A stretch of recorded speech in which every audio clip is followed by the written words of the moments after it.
श्री गणेश का परम सत्य, बुढ़ापे में संतान से न रखें ये दो उम्मीदें जिस पिता ने अपनी पूरी जवानी बेटे को सफल बनाने में गला दी, आज वही पिता अपने बेटे से थोड़ा सा समय और अधिकार मांगने पर उसी के हाथों अपमानित हो रहा था। फिर भगवान गणेश के मंदिर में एक परम ज्ञानी द्वारा बताए गए दो कड़वे सत्यों ने उस बूढ़े पिता की आंखें ऐसी खोलीं कि सब कुछ बदल गया। जिस पिता ने अपनी पूरी जवानी बेटे को सफल बनाने में गला दी, आज वही पिता अपने बेटे से थोड़ा सा समय और अधिकार मांगने पर उसी के हाथों अपमानित हो रहा था। फिर भगवान गणेश के मंदिर में एक परम ज्ञानी द्वारा बताए गए दो कड़वे सत्यों ने उस बूढ़े पिता की आंखें ऐसी खोलीं कि सब कुछ बदल गया। सर्दियों की एक सर्द और खामोश रात थी। 70 वर्षीय नरोत्तम जी अपने पुराने लकड़ी के पलंग पर बैठे दीवार पर टंगी घड़ी की टिक टिक को बहुत ध्यान से सुन रहे थे। रात के 11 बज चुके थे, लेकिन उनका इकलौता बेटा ओजस अभी तक घर नहीं लौटा था। नरोत्तम जी ने अपना पूरा जीवन एक लोहे के कारखाने में भयंकर गर्मी और धुएं के बीच काम करते हुए निकाल दिया था।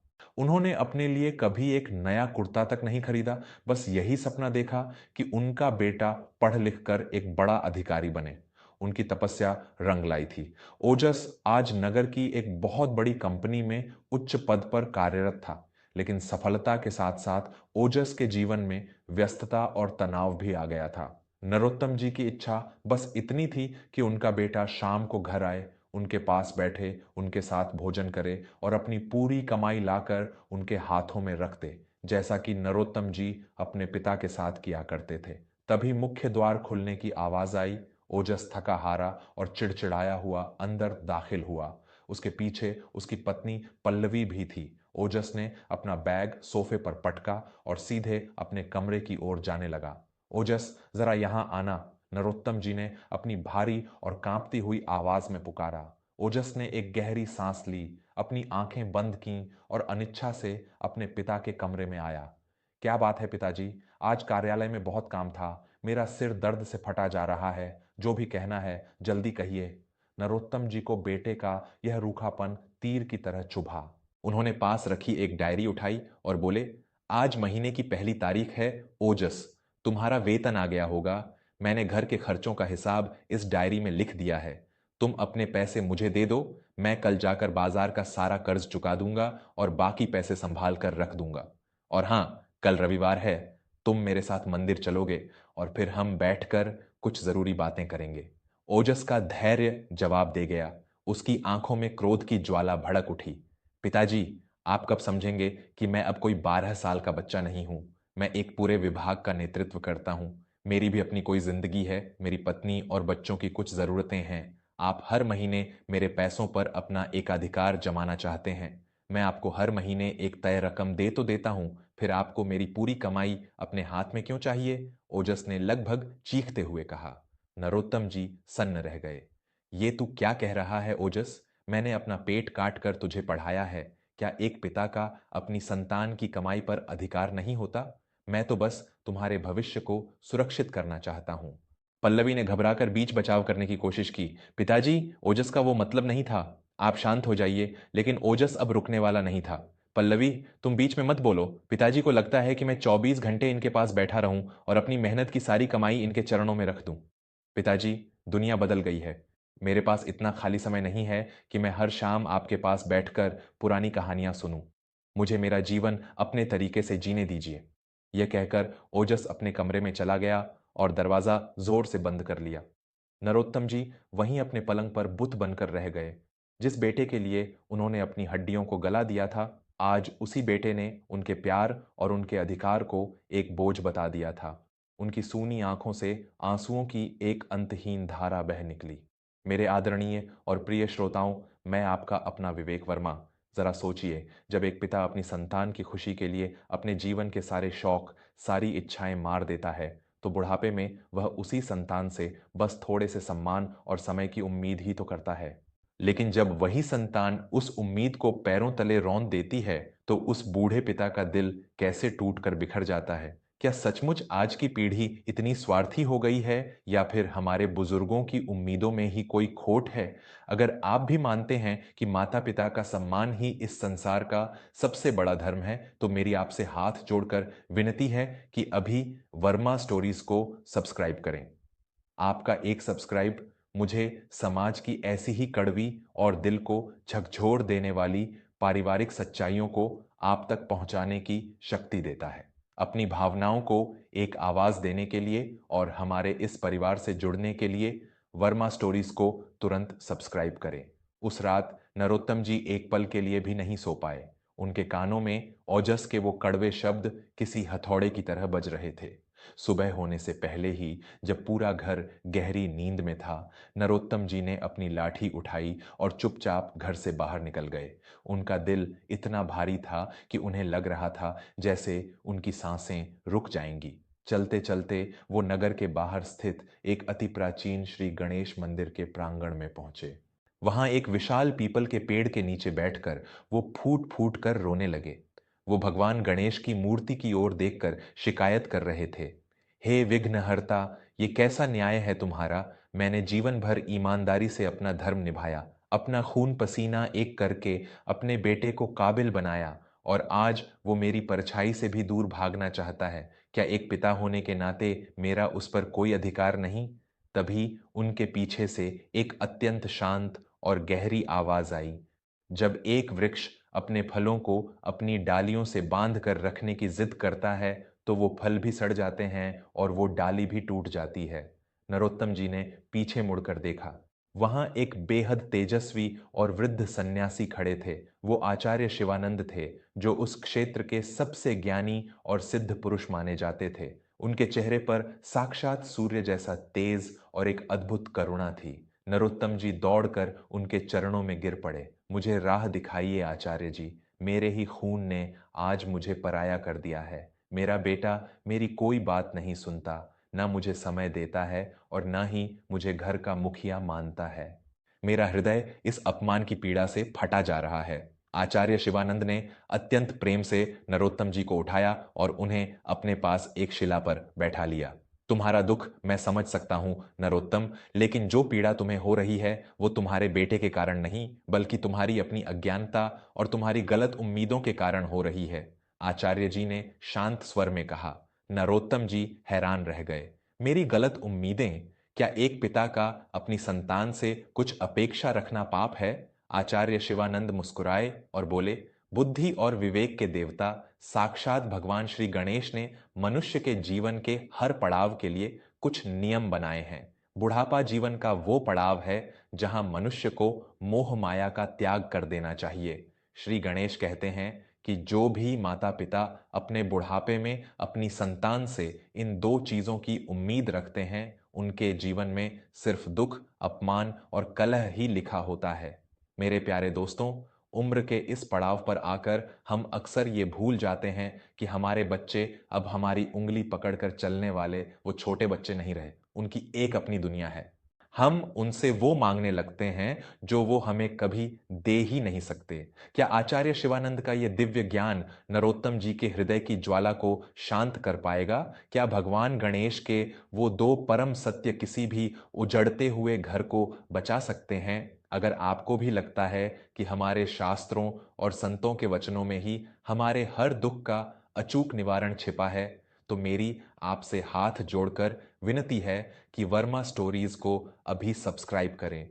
आपका जुड़ना हमें यह एहसास दिलाता है कि आज भी समाज में सच्चे ज्ञान और आध्यात्मिक मूल्यों की कद्र करने वाले लोग जिंदा हैं। बिना रुके वर्मा स्टोरीज को सब्सक्राइब करें और इस कहानी के इस बेहद रहस्यमयी और ज्ञानवर्धक अंतिम हिस्से में मेरे साथ आगे बढ़ें। नरोत्तम जी ने हाथ जोड़कर पूछा, कृपा करके मुझे वो दो कड़वे सत्य बताइए आचार्य जी। मुझे कौन सी दो उम्मीदें नहीं रखनी चाहिए? आचार्य शिवानंद ने अपनी आंखें बंद कीं और अत्यंत गंभीर और गूंजती हुई आवाज में बोलना शुरू किया। पहला परम सत्य और पहली उम्मीद जिसे तुम्हें आज ही त्यागना होगा वो है संतान का पूर्ण समय और निरंतर ध्यान, कांस्टेंट टाइम एंड अटेंशन। आचार्य जी ने नरोत्तम जी की आंखों में देखते हुए कहा, तुम सोचते हो कि तुमने अपना पूरा जीवन उसे दिया, तो अब वो अपना पूरा समय तुम्हें दे। लेकिन नरोत्तम, प्रकृति का नियम आगे बढ़ने का है, पीछे लौटने का नहीं। एक तीर को धनुष से इसलिए छोड़ा जाता है ताकि वो अपने लक्ष्य को बींध सके, ना कि लौट कर वापस धनुष के पास आ जाए। तुम्हारा बेटा आज जीवन के उस कुरुक्षेत्र में खड़ा है जहां उसे अपने करियर, अपनी पत्नी, अपने बच्चों और समाज की अनगिनत जिम्मेदारियों से युद्ध करना है। तुमने उसे उस युद्ध के लिए तैयार किया है। अब तुम उससे ये उम्मीद कैसे कर सकते हो कि वो अपनी सारी लड़ाइयां छोड़कर रोज तुम्हारे पास तंबू में बैठा रहे? अगर तुम अपनी खुशी के लिए उसका रास्ता रोकोगे तो वो तुमसे नफरत करने लगेगा। उसे उसका आकाश दो, उसे उड़ने दो। नरोत्तम जी की आंखों से भ्रम का पहला पर्दा हट गया। उन्हें ओजस की वो थकी हुई आंखें याद आईं। और दूसरी उम्मीद क्या है आचार्य जी? नरोत्तम जी ने कांपते हुए स्वर में पूछा। आचार्य शिवानंद ने एक गहरी सांस ली और बोले, दूसरी ओर सबसे विनाशकारी उम्मीद है आर्थिक और पारिवारिक सत्ता पर पूर्ण अधिकार, फाइनेंशियल एंड फैमिली कंट्रोल। आचार्य जी की आवाज थोड़ी और तेज हो गई। ज्यादातर माता पिता बुढ़ापे में भी तिजोरी की चाबियां और घर के फैसले अपने हाथ में रखना चाहते हैं। भगवान गणेश कहते हैं कि जो इंसान कमाता है, उस धन को खर्च करने का और फैसले लेने का अधिकार भी प्रकृति उसी को देती है। जब तुम युवा थे तो तुमने अपने घर के फैसले खुद लिए। आज जब तुम्हारा बेटा कमा रहा है तो तुम उसका हिसाब मांगकर उसे ये जता रहे हो कि तुम उस पर विश्वास नहीं करते। अधिकार कभी मांगा नहीं जाता नरोत्तम, वो समय के साथ नई पीढ़ी को सौंप दिया जाता है। अगर तुम बुढ़ापे में सत्ता का मोह नहीं छोड़ोगे तो तुम हमेशा घर के एक बोझ और खलनायक बने रहोगे। अपने हाथ से सत्ता की वो बागडोर अपनी संतान को सौंप दो और खुद ईश्वर के ध्यान में लग जाओ। यही जीवन की अंतिम और सबसे बड़ी शांति है। ये दोनों कड़वे लेकिन परम सत्य सुनकर नरोत्तम जी के हृदय में एक ऐसा आध्यात्मिक विस्फोट हुआ कि उनके मोह और अहंकार का सारा अंधकार झलकर भस्म हो गया। उन्हें एहसास हो गया कि वो ओजस पर अपनी चाहतें थोपकर खुद ही अपनी बर्बादी का कारण बन रहे थे। उनका बेटा बुरा नहीं था, बस उनकी उम्मीदें गलत थीं। नरोत्तम जी फूट फूट कर रोने लगे, लेकिन इस बार ये दुख के नहीं बल्कि असीम शांति के आंसू थे। उन्होंने आचार्य शिवानंद के चरण स्पर्श किए और भारी मन लेकिन हल्की आत्मा के साथ अपने घर की ओर लौट चले। जब नरोत्तम जी घर पहुंचे तो ओजस और पल्लवी पागलों की तरह उन्हें पूरे घर में ढूंढ रहे थे। ओजस की आंखों में आंसू थे और उसे अपने की पर भयंकर पछतावा हो रहा था। अपने पिता को दरवाजे पर देखते ही ओजस दौड़कर उनके पैरों में गिर पड़ा। मुझे माफ कर दीजिए पिताजी, मुझसे कल रात बहुत बड़ा पाप हो गया। काम के तनाव में मैं अपनी मर्यादा भूल गया। आप जो कहेंगे मैं करूंगा। आप अपना पूरा हिसाब ले लीजिए, बस घर छोड़कर मत जाइएगा। ओजस फूट फूट कर रो रहा था। नरोत्तम जी ने अत्यंत प्रेम से अपने बेटे को उठाया और उसे अपने सीने से लगा लिया। उन्होंने अपनी जेब से वो पुरानी डायरी और घर की तिजोरी की चाबी निकाली और पल्लवी के हाथों में रख दी। नहीं मेरे बेटे, मुझे क्षमा कर दे। आचार्य जी ने आज मुझे मेरे जीवन का सबसे बड़ा ज्ञान दे दिया है। मेरा काम तुम्हें योग्य बनाना था और वो मैंने कर दिया।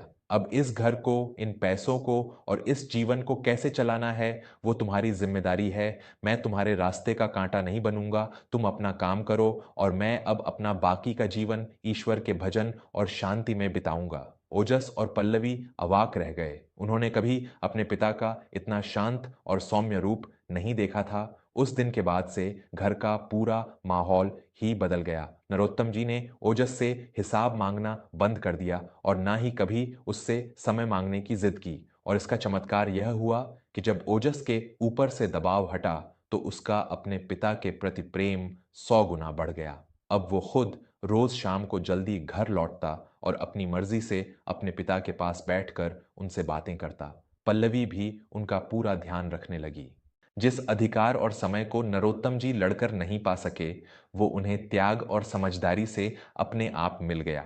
वो घर सचमुच एक खुशहाल स्वर्ग बन चुका था। दोस्तों, बुढ़ापा जीवन का संध्या काल होता है। यह समय सत्ता पर अधिकार जमाने का नहीं, बल्कि जिम्मेदारियों को नई पीढ़ी को सौंपकर खुद को ईश्वर से जोड़ने का है। अपनी संतानों पर अपनी उम्मीदों का बोझ मत डालिए। उन्हें अपनी जिंदगी जीने दीजिए। जब आप उन्हें आजाद करेंगे तो वो खुद आपके पास लौट कर आएंगे। भगवान गणेश का यह ज्ञान हमें सिखाता है कि मोह का त्याग ही सच्चे सुख और शांति की कुंजी है। मैं आपका अपना दोस्त विवेक वर्मा अब आपसे विदा लेता हूँ। अगर इस कहानी ने आपके मन के किसी भ्रम को तोड़ा है और आपको जीवन का एक नया और सच्चा मार्ग दिखाया है, तो कृपया मेरी आपसे हाथ जोड़कर विनती है कि वर्मा स्टोरीज को अभी सब्सक्राइब जरूर करें। आपका एक सब्सक्राइब हमारे इस परिवार को और मजबूत बनाता है और मुझे आपके लिए ऐसी ही जीवन की दिशा बदल देने वाली कहानियां लाने की प्रेरणा देता है।